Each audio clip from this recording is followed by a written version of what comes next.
नमस्कार दोस्तों, मैं कुलदीप सिंह आपका स्वागत करता हूं। आज हम बातचीत करेंगे नगर पालिका कर्मचारियों की हड़ताल की। हरियाणा के 22 ज़िलों में हर ज़िला हेडक्वार्टर पर, हर नगर पालिका में, हर नगर परिषद में, हर नगर निगम में सफाई कर्मचारी से लेकर सीवरेज कर्मचारी तक, फायर ब्रिगेड कर्मचारियों से लेकर शहर की नगर पालिकाओं तक एक सन्नाटा पसरा हुआ है। हरियाणा के 35,000 नगर पालिका के कर्मचारी स्ट्राइक पर हैं। 3 दिवसीय इस हड़ताल का आह्वान किया है नगर पालिका कर्मचारी संघ, संबंधित सर्व कर्मचारी संघ ने। और इस हड़ताल का जो मुख्य मांग है वो ये है कि सरकार इन सफाई कर्मचारियों को, नगर पालिका के विभिन्न कर्मचारियों को पक्का करे। और इस मांग को निरंतर हरियाणा सरकार, श्री नायब सैनी की सरकार टरकाती आ रही है। वो अभी तक कोई चिट्ठी, कोई लेटर जारी करने पर तैयार नहीं है कि सभी कर्मचारी को नियमित किया जाता है। इस व्यापक हड़ताल का समर्थन किया है भारत की कम्युनिस्ट पार्टी मार्क्सवादी CPIM ने। और ये जो नगर पालिका के कर्मचारी हैं, इनका एक बड़ा हिस्सा खेत मजदूर परिवारों से या शेड्यूल्ड कास्ट SC परिवारों से भी आता है।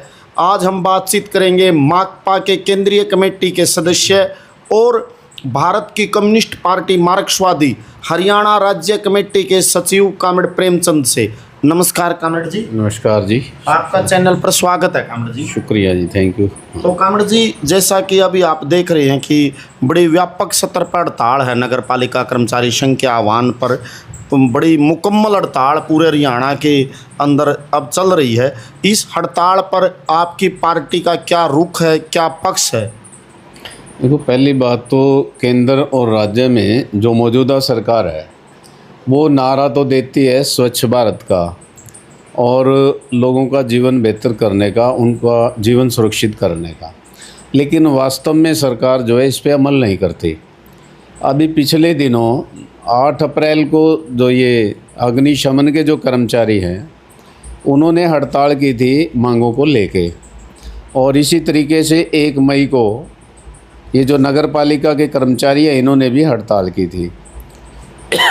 और मांग भी क्या है?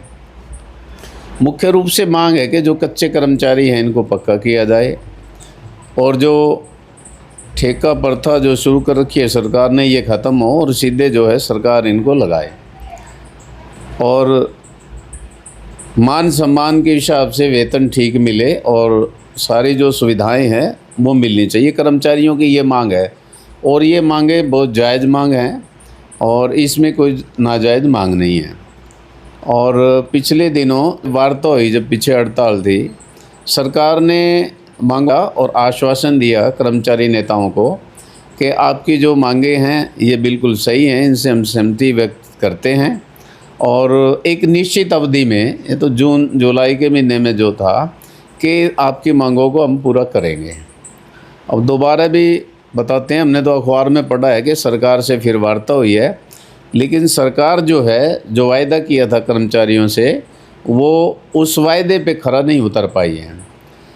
अब एक तो स्वच्छ भारत की जब बात करते हैं तो शहर स्वच्छ कैसे होगा? मतलब यहाँ पे सफाई व्यवस्था बेहतर हो, सीवरेज व्यवस्था वगैरह बेहतर हो, लेकिन जो कर्मचारी साफ़ सफाई का काम करते हैं, कचरा उठाते हैं और शहर को साफ़ सुथरा बनाते हैं, आज वही कर्मचारी जब तकलीफ़ में हैं, दिक्कतों में हैं, या बहुत थोड़ा मानदेय उनको मिलता है, ठेका पे जब काम करते हैं बहुत कम उनको वेतन मिलता है, गुजारा नहीं हो पाता, एक बहुत बड़े संकट से गुजर रहे हैं, उनकी मांगें जायज़ हैं और सरकार उसकी अनदेखी कर रही है। इसमें बहुत बड़ा हिस्सा, निश्चित तौर पे आप बोल भी रहे थे कि ये दलित समुदाय से हैं जो पहले भी हाशिए पर हैं। सरकार वैसे इनकी बात तो करती है, लेकिन इनके उत्थान की बात है, जब तक ये पक्के कर्मचारी नहीं होंगे, इनकी जेब में कुछ ठीक मेहनताना नहीं आएगा, उत्थान कैसा होगा? उत्थान संभव नहीं है। बच्चे कैसे आगे बढ़ेंगे, कैसे पढ़ेंगे लिखेंगे? तो मार्क्सवादी कम्युनिस्ट पार्टी समझती है कि इन कर्मचारियों की जो हड़ताल पे गए हैं 6, 7, 8 अगस्त को, एक कर्मचारी नेता भी बोल रहा था, मैं देख रहा था एक यूट्यूब चैनल पे, कि ये हड़ताल आगे भी बढ़ सकती है यदि सरकार जो है कोई इस पे सकारात्मक रुख नहीं अपनाती, इनकी मांगों को जो है लागू नहीं करती। तो हम ये मानते हैं मार्क्सवादी कम्युनिस्ट पार्टी की तरफ से कि कर्मचारियों की मांगें बिल्कुल जायज़ हैं और मार्क्सवादी कम्युनिस्ट पार्टी इसका पुरजोर समर्थन करती है। पहले भी हमने समर्थन किया था और एक राहत की सांस ली थी हरियाणा के लोगों ने, सभी ने, कि कर्मचारियों से वार्ता सरकार ने की है और इनकी मांगों को स्वीकारा है और जो है अब शहर जो है हरियाणा जो है पूरा स्वच्छ होगा। लेकिन सरकार जो है उनकी नीति और नीयत ठीक नहीं है सरकार की कर्मचारियों के प्रति, ये उचित नहीं है, ये निंदनीय है। मार्क्सवादी कम्युनिस्ट पार्टी आप चैनल के माध्यम से हम ये कहना चाहते हैं कि नायब सिंह की जो सरकार है वो बुलाए, कर्मचारियों से वार्ता करे। वार्ता तो क्या, वार्ता तो पहले भी हो चुकी है, जो मांगे स्वीकार की थी उनको पूरा करे और रिटर्न में दे लिख के कि आपकी जो है अगस्त महीने में या जब तक भी आपको उचित लगता है आश्वस्त करना चाहिए कर्मचारी नेताओं को और इनकी मांगों को पूरा करना चाहिए। बिल्कुल सही है, मार्क्सवादी कम्युनिस्ट पार्टी उनके समर्थन में आएगी और जो जन मोर्चे हैं मतलब अलग अलग, वो भी इसका समर्थन कर रहे हैं निश्चित तौर पे और सरकार जो है चेतेगी। और वरना तो कर्मचारी जो स्ट्राइक पे गए हैं, ये लोगों को भी तकलीफ़ होगी, कर्मचारियों को भी तकलीफ़ होगी और इसकी जो जिम्मेवार है वो नायब सिंह सरकार है, बीजेपी सरकार है, सीधी जिम्मेवारी उसकी है और हम निश्चित तौर पे सरकार के ख़िलाफ़ आवाज़ उठाएंगे कि शहर स्वच्छ होने चाहिए और कर्मचारी की मांगों को पूरा किया जाना चाहिए। ये मार्क्सवादी कम्युनिस्ट पार्टी समझती है। शुक्रिया। तो कामड़ जी, आपने बिल्कुल अपना रुख स्पष्ट किया पार्टी का। इसी संदर्भ और इसी मुद्दे के बिल्कुल संगति में एक दो बातचीत और करेंगे। जो भाजपा है, भारतीय जनता पार्टी का नेतृत्व है, वो पिछले दिनों से लगातार ये कहता रहा है कि हमारी सरकार की जो पंक्ति का आखिरी व्यक्ति है अंत्योदय के नाम पर, हम उसके भले के लिए हैं। और पिछले दिनों जो पिछला विधानसभा चुनाव हुआ श्री नायब जी सैनी के नेतृत्व में, तो डीएससी का एक माहौल बनाया इन्होंने और ये कहा कि हम बिल्कुल शेड्यूल्ड कास्ट में भी जो बिल्कुल गरीब है हम उसकी सरकार लाएंगे। और एससी की भी लगभग 17 जातियाँ हरियाणा में रजिस्टर्ड हैं। इन्होंने एक बंटवारा पैदा करने की कोशिश की और खुले तौर पर आरएसएस और भाजपा के लोगों ने ये आरोप लगाए कि जो दूसरी दलित जातियाँ हैं उनका हिस्सा एक विशेष जाति खाएगी। और ये प्रचार हुए, अगर हम देखा वाल्मीकि जाति के लोगों के बीच, सेंसी के बीच, डे के बीच, दानक के बीच हमारा हिस्सा चमार खाएंगे, चमार वर्सेज ऑल एससी, इस तरह की एक भावना खड़ी की गई।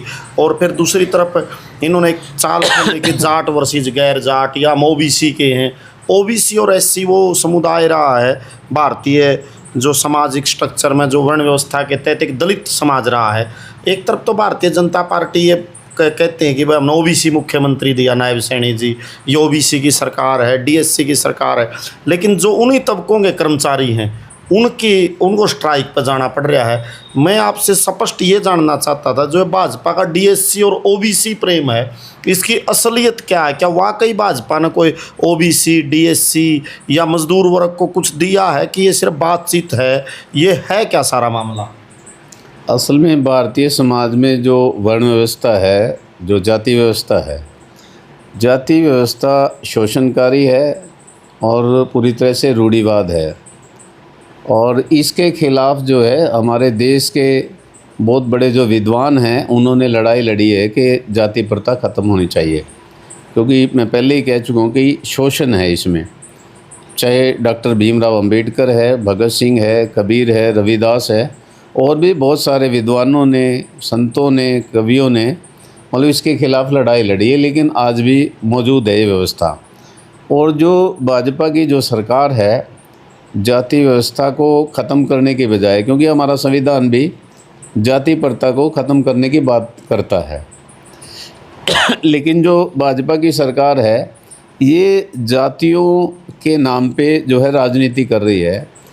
जातियों में भी उपजातियों के बीच में खाई गहरी कर रही है, चाहे वो एससी ओबीसी के नाम पे भी। मतलब जातिवाद की नींव को और मजबूत कर रही है, जातिवाद को ख़त्म नहीं कर रही है, भाजपा पक्का कर रही है। बिल्कुल उसको मजबूत कर रही है, ख़त्म करने की बजाय। एक तो ये बात है, ये केवल एससी बीसी का नाम लेके केवल वो राजनीति है, लेकिन वास्तव में जो एससी बीसी के जो लोग हैं, क्योंकि उन पे संसाधनों का बहुत अभाव है।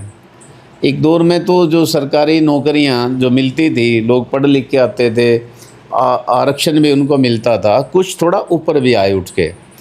लेकिन अब जो है सरकार सरकारी नौकरियों को ही ख़त्म कर रही है। वो ये कौशल रोजगार निगम लेकर के आ गई, या ठेका का जो सिस्टम है, पक्की नौकरियां नहीं मिलेगी तो उस आरक्षण के कोई मायने नहीं है। आपका ये कहना कि भाई निजी क्षेत्र में जब नौकरियां चली जाएंगी तो निजी क्षेत्र में तो आरक्षण है ही नहीं, जैसे जैसे निजीकरण बढ़ता चला जाएगा तो आरक्षण अपने आप एक प्रकार से अप्रासंगिक हो जाएगा। बिल्कुल, एक तो सार्वजनिक क्षेत्र में जो आरक्षण का लाभ जो वंचित तबकों को मिलता था, जो एससी बीसी के तबकों को मिलता था, कमज़ोर जो तबके थे, निश्चित तौर पे एक फ़ायदा मतलब मिलता था।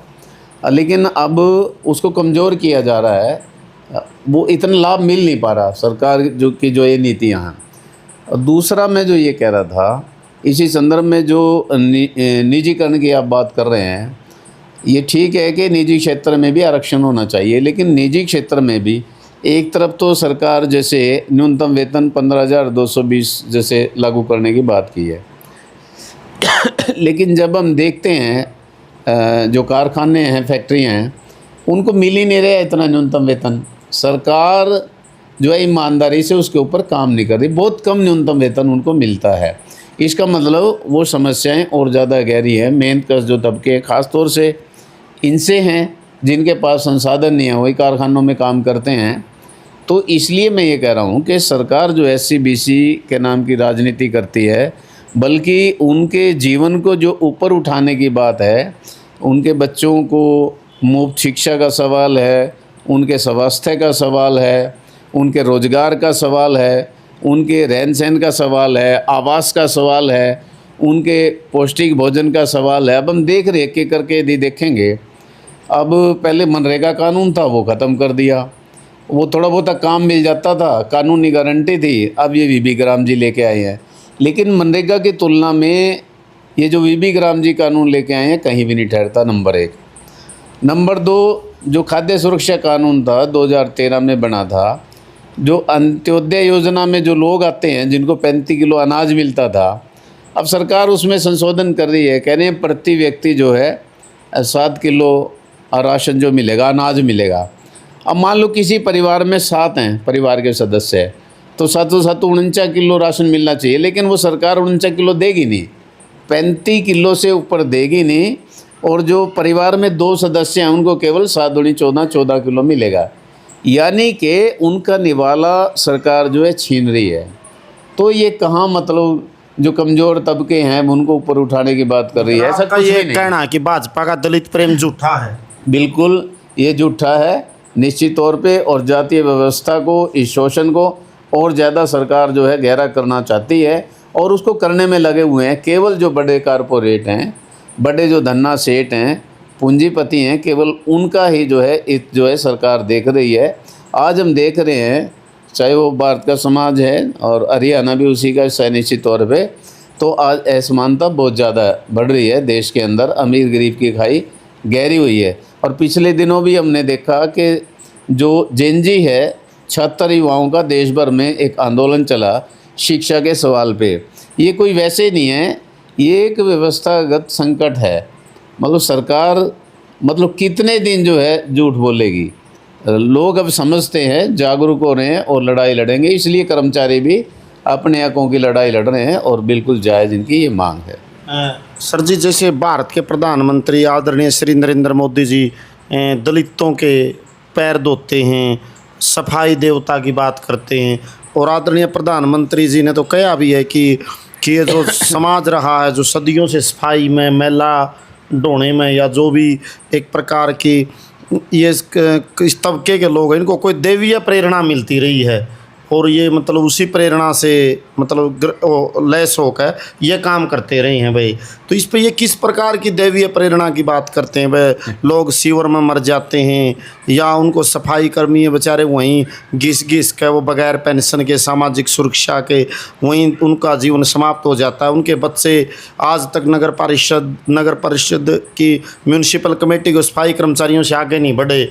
ये जो प्रधानमंत्री का एक प्रकार का उनका चरण धोना, उनकी वंदना करना, उनको सराहना और रियलिटी में उन पर कोई बजट की अलॉटमेंट नहीं है, इसके प्रति आपकी क्या टिप्पणी है?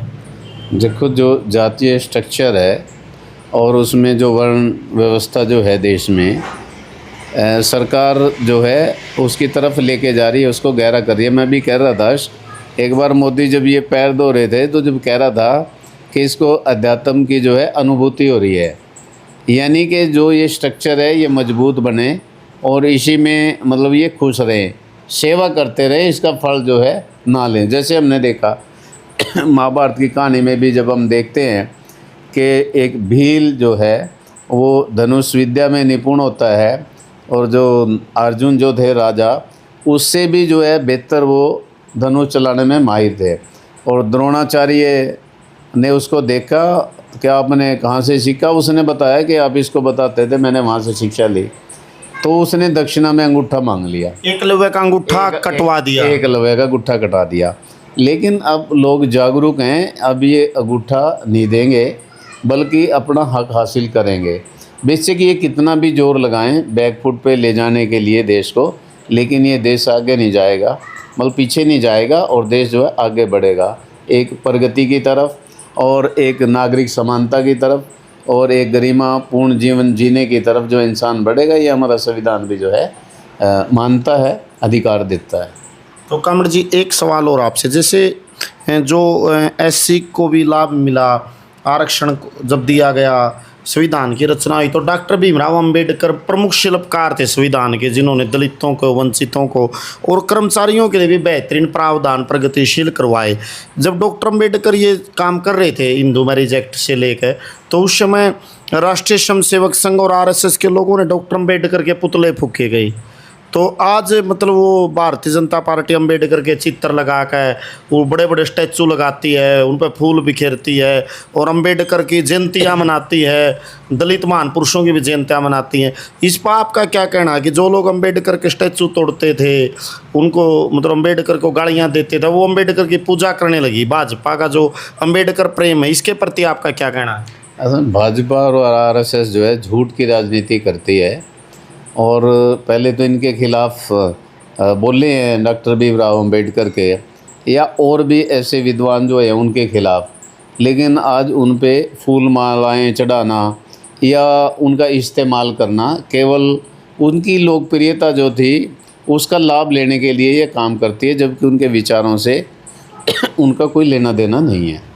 अच्छा कॉमरेड जी, के जो ओबीसी को लाभ की बात, अगर विश्वनाथ प्रताप सिंह भारत के प्रधानमंत्री बने, वीपी सिंह, जिन्होंने मंडल आयोग की सिफारिशें लागू करते हुए 27% ओबीसी को आरक्षण दिया था, आपका तो वो ज़माना याद भी होगा। विश्वनाथ प्रताप सिंह की जो मंडल आयोग की सिफारिशें लागू करने, जिसमें पहली बार ओबीसी लुहार के, किसी कश्यप के, किसी और दूसरे कुम्हार के घर में, सैनी के घर के बच्चे प्रोफेसर लगे, आगे बढ़े, जो सामाजिक न्याय की लड़ाई 2 कदम आगे बढ़ी। तो उस वीपी सिंह के कार्य के प्रति, वीपी सिंह की नीतियों के प्रति माकपा का क्या रुख रहा है जी? देखो, सामाजिक रूप से जो पिछड़े हुए हैं तबके समुदाय जो हैं और उनका हिस्सा उनको मिलना चाहिए, ये हमारे संविधान के तहत एक प्रावधान है उनको ऊपर उठाने का। और वीपी सिंह जी जो देश के प्रधानमंत्री थे उन्होंने ठीक काम किया था, लेकिन इससे भी आगे बढ़ के जो करने की ज़रूरत है। मतलब उस समय माकपा वीपी सिंह के साथ खड़ी थी जब ये लेके आए मंडल आयोग की सिफारिश? हाँ, बिल्कुल साथ खड़े थे वीपी सिंह के साथ। हम इस रूप में भी देखते हैं कि जो हाशिए पे धकेले गए जो तबके हैं, जो एससी है या जो बीसी हैं, कमज़ोर तबके, उनको आरक्षण मिलना चाहिए।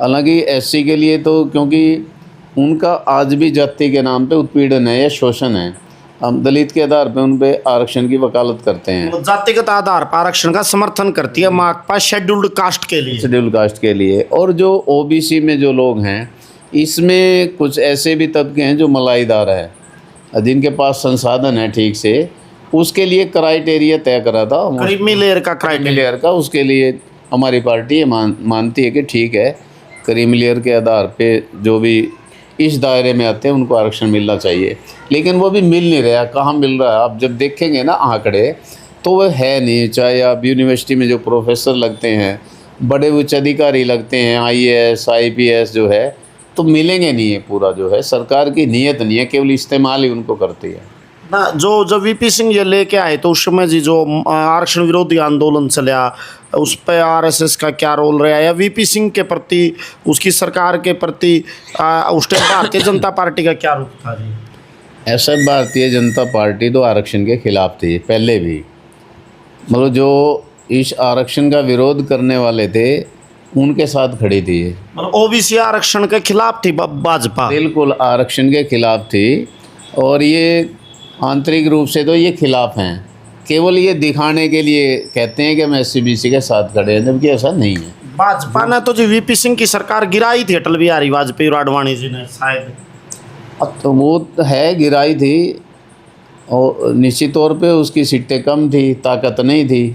वो था एक चीज़ जो है।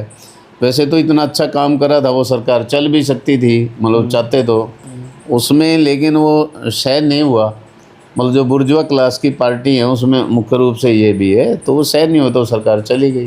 तो कामड़ जी, इन मजदूरों से या जनता के दूसरे हिस्सों से हमारे चैनल के माध्यम से आप क्या अपील करना चाहेंगे, जो 48 साथी हैं उनसे भी और दूसरे साथियों से भी?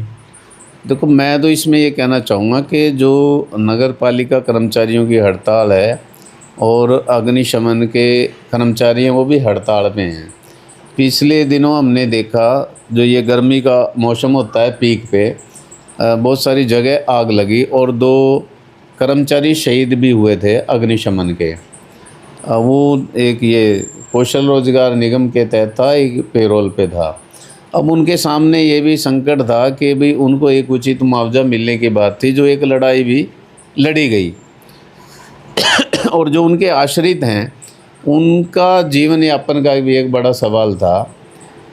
और इसी से निकली हुई ये जो मांगे हैं, जो बार बार ये कर रहे हैं कर्मचारी, इससे पहले भी लड़ते रहे हैं कि जो है कच्चे कर्मचारी को पक्का किया जाना चाहिए।